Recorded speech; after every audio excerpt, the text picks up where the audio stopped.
Hey guys, welcome along to Hellmouth Hotline. I'm your host, Rodney Stewart, and we're getting on the Buffy the Vampire Slayer in this episode. This is season 4, episode 10, entitled Hush. Now, this here is a tasty little episode. It has some of the visuals in this here that will stick with you, and a few of them that, even now looking back on it, I kind of have an idea of how it was done, but there's still that inkling in my mind is like, I'm not sure if I'm 100% correct here, because some of the effects on it are that well done. It's mind blowing.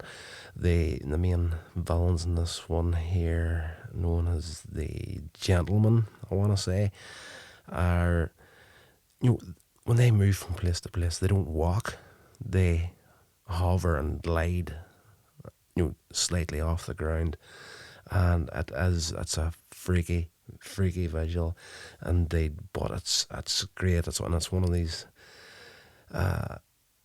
things that, like as I say, sticks with you. Just the kind of the horror element in this one here. It's called Hush because these guys steal people's voices in order to kill them and remove their hearts. So there's this sequence where this kid has been held down, his heart's been ripped out, and he's doing his best to scream, but there's no sound coming out of him whatsoever, and it's genuinely scary in places for a show, for one of these teenage drama sort of things. You're not expecting it to be beyond scary, but it's just sometimes the simplest things can be the scariest things. But plot wise, during a college lecture at the beginning, Professor Walsh, she's discussing the difference between language and communication. Buffy, of course, as tuned in as she normally is, she's sleeping, has a dream about Riley, in which he kisses her. They're interrupted by a young girl holding this box, and she's singing this cryptic rhyme about the gentleman. And of course, we know throughout the series that when it comes to Buffy and dreams, they're usually like a foresight of something's going to come. After class, Riley and Buffy, they speak, and they almost kiss, but they're unable to stop talking and get to it. They leave when it becomes awkward. Cut over to Giles. Buffy calls him to tell him of her dream and the details of the little girl's rhyme. In the middle of Xander and Anya's argument with each other over the meaning of their relationship, Giles asks Xander to allow Spike to stay over at his house, as Giles' girlfriend Olivia will be visiting him from London for a few days. So Giles gets a bit in this episode. That's about damn time for the big man. Meanwhile, Willow, she's attending this meeting of the campus Wicca group, hoping to meet others who share her interest in studying witchcraft. But she's disappointed when they only talk about bake sales. She's wanting in there for the spells and whatnot and practice stuff. Willow raises the subject, of course, but she's pretty much shouted at for pandering to the stereotype about witches performing magic. But there's this shy woman in the group, Tara McClay. Starts to speak up to support Willow's suggestion, but falls silent when the attention turns to her. She hasn't got a lot of self-confidence, this girl. Now, I do believe when I'm talking about Tara here, there was that witch that was transformed into the rat that Willow still has in her dorm room at this point. I want to say she's still there at this point. I did make the mistake way back whenever I was reviewing that episode where that witch was turned into this rat, that I mixed her up with this girl Tara. So completely wrong. Hands up in the air. If you're big enough to make a podcast, you should have your facts 100% right, and I was 100% wrong in that. And saying that. Anyway, that night, Sunnydale go to their bed, they're sleeping, and these white kind of wisps start to come from each person's mouth, and they fly out the windows and they make their way to this belfry where they settle into the box that Buffy had seen in her dream. And these skeletal figures with metal toothed grins and impeccable black suits look on these huge smiles. Just those smiles alone are flipping intimidating. There's something really scary about these guys. It's just the visuals of them, and especially, like as I said earlier, as they're moving and gliding and hovering, it's unsettling more than anything else. And again, very well done. In the morning, Buffy and Willow discover they're unable to speak and become visibly distressed, and then they soon discover that everybody else is unable to speak as well. The group gathers at Jay's, where they see that the news is reporting that Sunnydale is suffering from an epidemic of laryngitis. Buffy and Riley, each concerned that everything's going to go to shit here if we don't do something, find each other attempting to keep order on the streets. So she's out patrolling, he's out with the army guys. Of course, she still doesn't know this. They don't know. Each of them don't know who the other is at this point. And that way, Buffy does not know. Of course, I'm talking about the episode, but then I'm looking at my notes and I've actually just started to repeat something that I already just said. Yes, so they exchange a look and their first kiss before parting to continue in their efforts. The next night, the ghouls leave the belfry and float into the town. The gentlemen, of course, that visual again, fantastic. They're accompanied by their straight-jacketed, deformed minions. That visual of those minions running along the streets with these guys hovering among them. They knock on the door of a student. When he opens it, they wake him up, they hold him down, carve out his heart while he tries in vain to scream. As I already covered that at the very beginning. That is genuinely scary. This kid trying his best to scream for help and just nothing coming out.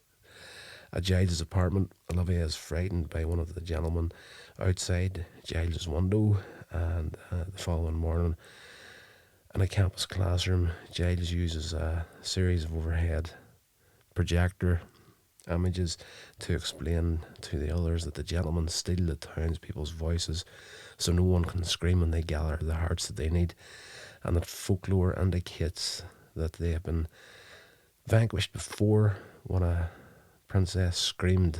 The only thing that will kill them and as their live human voice. So that this is the reason why they're taking the voices from people, because a scream kills them.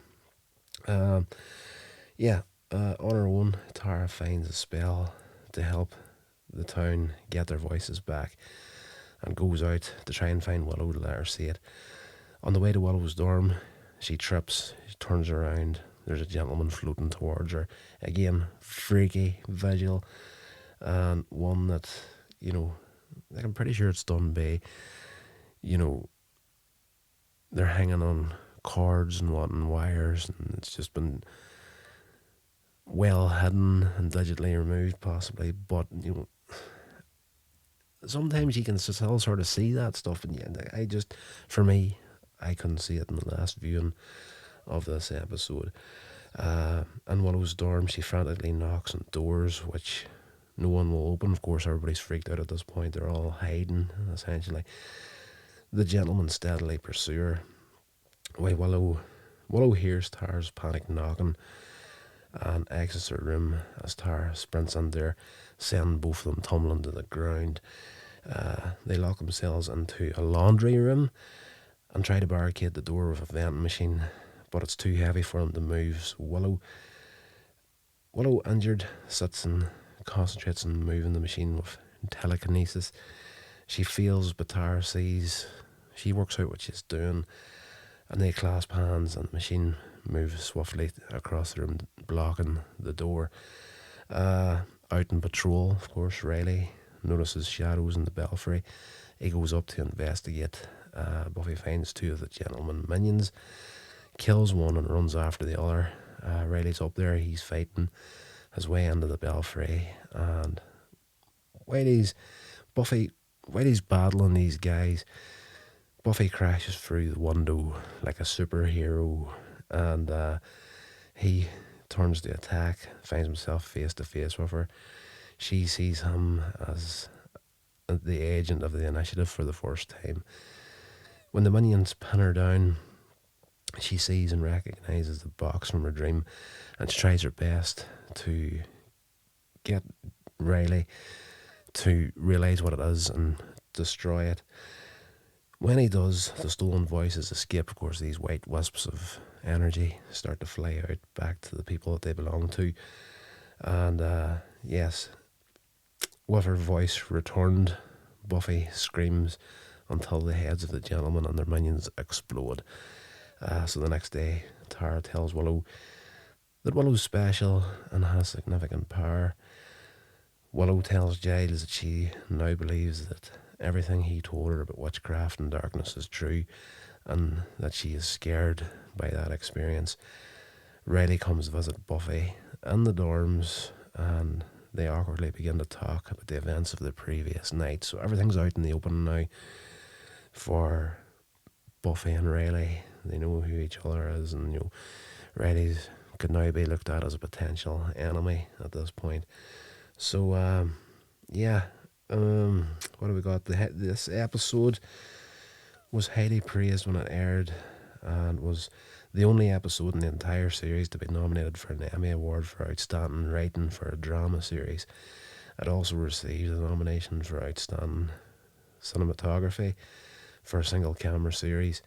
That was for Michael Gershman.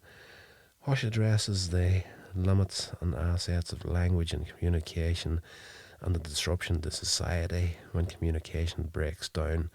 The gentlemen are often counted as some of the series' most frightening villains, and the episode is frequently included in lists of the best of Buffy the Vampire Slayer. I agree with that. This is, again, those visuals of the gentlemen and the minions alone is something that's going to stick in your mind. Like they're in the opening credits of this series, and I could be wrong on this one again, but I do think an incoming series, so the intros kind of change visuals every once in a while, and I think the visuals of the men, just the one shot of them when a dorm room door opens and there's two of them standing there with that smile, I think that hung about in the opening credits of the show for a long time, even after this series. Again, maybe wrong, but it is what it is. Anyway, guys, that's going to do it for this episode. And I should have said at the start, spoilers, because I come to these reviews here, I spoil the absolute crap out of everything, and I'll never ever give anybody any heads up on it, so I'm going to try and do that from now on. So if you enjoyed the episode, please feel free to email the show at Hellmouth Hotline at gmail.com. Written review the show, share it along. That's a big thing that I need right now, guys, is people to share this stuff on, help me grow the podcast. And if you're interested in other podcasts that I'm doing outside of this one, you can check out the website, coinsagemedia.com. Everything's over there for you to check out. So until the next episode, guys, stay safe, and I'll talk to you all then. This has been a production of Coins Age Media. Thank you so much for listening.